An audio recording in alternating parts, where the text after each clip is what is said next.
Assalomu alaykum, hurmatli Uyg'ur vatandoshlar. Qanday ahvolinglar, yaxshimi? Dunyoning siyosiy vaziyati ikki qutbga qarab taraqqilashga boshladi. Tunugun Xitoy hukumatı İran davlati bilan yangi bir to'xtamnoma imzoladi. Bu to'xtamnoma 25 yil kuchiga ega ekan. New York Times gazetining bildirishicha, Xitoy hukumatı İranga dastlabki 10 yil ichida 400 milliard Amerika dollari qiymatida İran davlatiga mablag' soladi ekan. Masalan, İran davlatiga temir yo'l yasab berish, uchur sistemasiga munosabatlik texnik uskunlar bilan ta'minlash, doktor sohasidagi taraqqiyotga yordam berish, qatorliq yordam berish va hamkorlashish, mablag' solishlardan boshqa yana İran davlatining yana harbiy texnik sohasiga ilg'or uskuna va texniklar bilan ta'minlash qatorliqlarni o'z ichiga oladi ekan. İran taraf bo'lsa, tuvan bahodagi turaqliq neft bahosi bilan Xitoy davlatiga neft yetkazib berdi ekan. Xitoy davlati xatarga tavakkul qilib, butun dunyo İranga iqtisodiy yurgizgan G'arb dunyosining dushmani bo'lgan İran bilan savdo hamkorlik va ittifoqdoshlik munosabatini o'rnatdi. İran davlati bo'lsa, xuddi Shimoliy Koreyaga o'xshash yadro texnikasini taraqqiy qildirib, atom texnik qurollariga ega bo'lish orzusiga yetmoqchi bo'lgan davlat. G'arb dunyosi bo'lsa, İranning atom texnikalarini cheklash uchun İran davlatiga iqtisodiy jazo va İran davlatini dushman qatoriga qo'yib kelgan.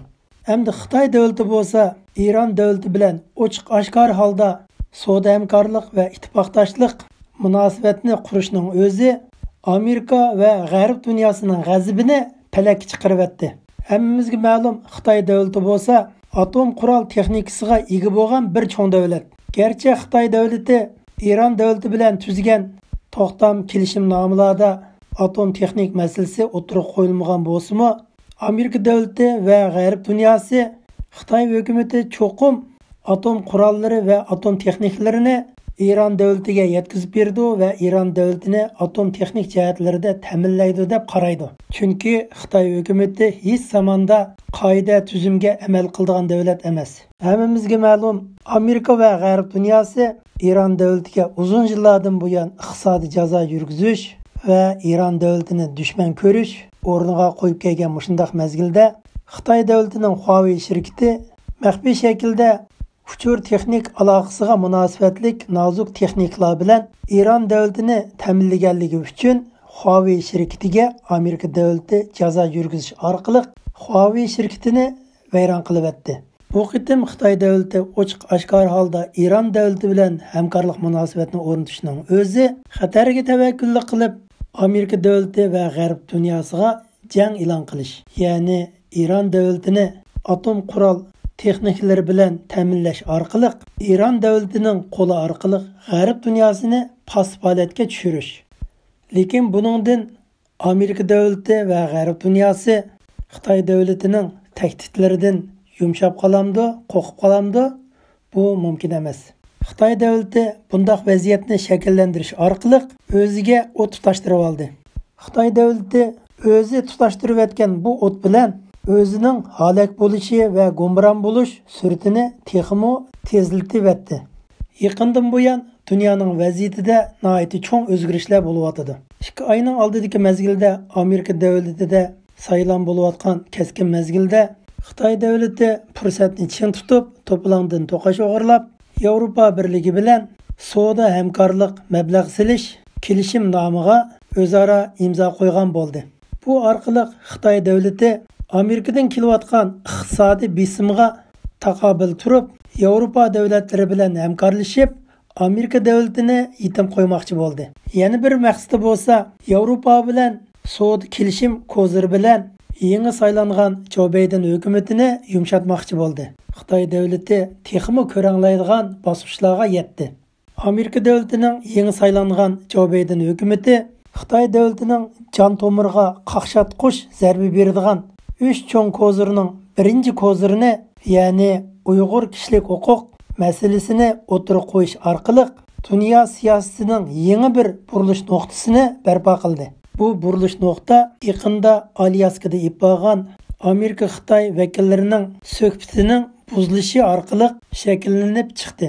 Biz oldimizdagi xabarda anglatgan Xitoy davlatining tashqi ishlar ministri Wang Yi va sobiq tashqi ishlar ministri Yang Jiechi qatorliq vakillari Amerika tashqi ishlar ministri Blinken apandimning Uyg'urlar to'g'risida o'tirib qo'ygan masalaga qarata Xitoy vakillari o'rnidan o'tira olmay qattiq norozilik bildirib, biz Amerikaning bundaq o'yiniga kelmaymiz.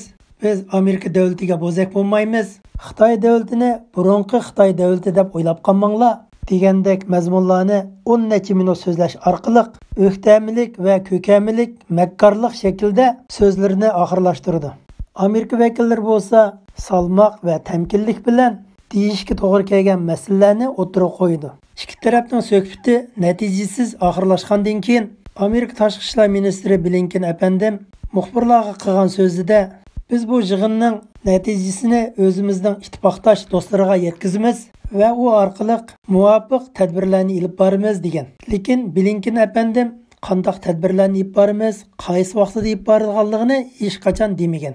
Alyask suhbati tugab uzun o'tmay Xitoy davlatining tashviqot kanallari keng ko'lamda Xitoy davlatida o'zining xalqiga Xitoy davlati xalqaro siyosiy sahnada Amerika davlatiga ajallik zarba berdi degandek tashviqotlarni propaganda qilgan.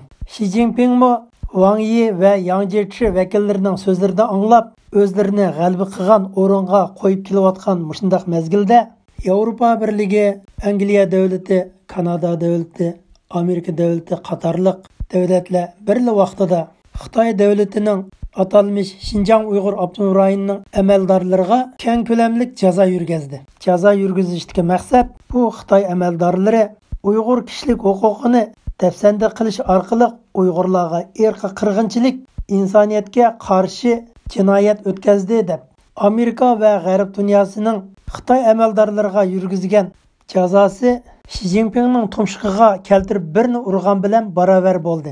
Amerikadan qo'rqib qolmaymiz, o'tirish qo'pishda Amerika bilan barobar tura olamiz degan Xitoy davlati xalqarada o'zining obrazini saqlash uchun Xi Jinping hukumatimi qaytarma hujumga o'tdi. Natijada Yevropa davlatlarining bir qism amaldorlariga, Angliya, Kanada davlatlarining bir qism amaldorlariga iqtisodiy jazo yurgizish, Xitoy ziminiga keltirmaslik e'lonini chiqardi. G'azablangan Yevropadagi 8 davlat diplomat xodimlari shu davlatda turishliq Xitoy bosh elchilariga noroziligini bildirdi.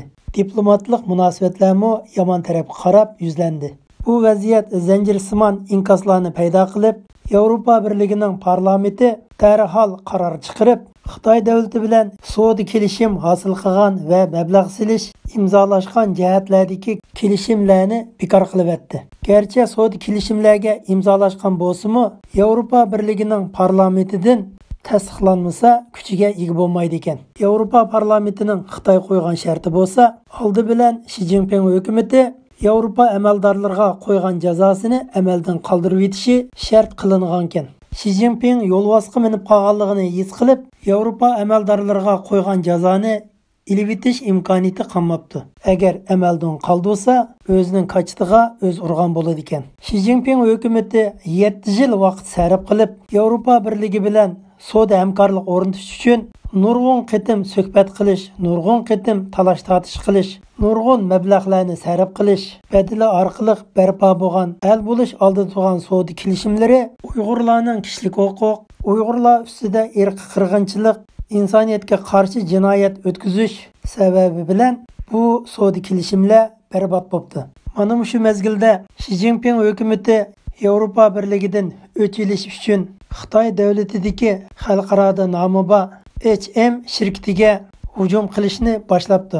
Xitoydagi HM shirkatining har qanday mahsulotlarini cheklash buyrug'ini chiqaribdi. Bu vaziyat Xitoy davlatida HM shirkatining mahsulotlarini ko'ydirish, chanash, urib chiqish qatorliq hodislar shakllanibdi. Bu Xitoyning to'xini bo'g'izlab maymunni qo'rqitish taktikasi ekan. HM shirkatining bosh markazi Shvetsiyada bo'lib, HM shirkati bultur bir qitim bayonot e'lon qilib, atalmış Xinjiangdan ishlab chiqqan paxta mahsulotlarini olmaymiz degan ekan. Qo'sqiga g'um saqlagan Xi Jinping hukumatı Fransiya, Angliya davlatlari biroz kuchliroq, nopos soni oz bo'lgan, bo'za qilishga o'ng'ayroq bo'lgan Shvetsiya davlatining shirkatiga hujum qilgan. Birini o'ltirib, yüzünü qo'qtimiz degandek, Yevropaning Xitoyda turayotgan shirkatlariga ogohlantirish berish, shundaqla Yevropa birligiga ogohlantirish berish, Yevropa davlatlari Amerika davlatining keynidan paloqlab ketmanglar demoqchi.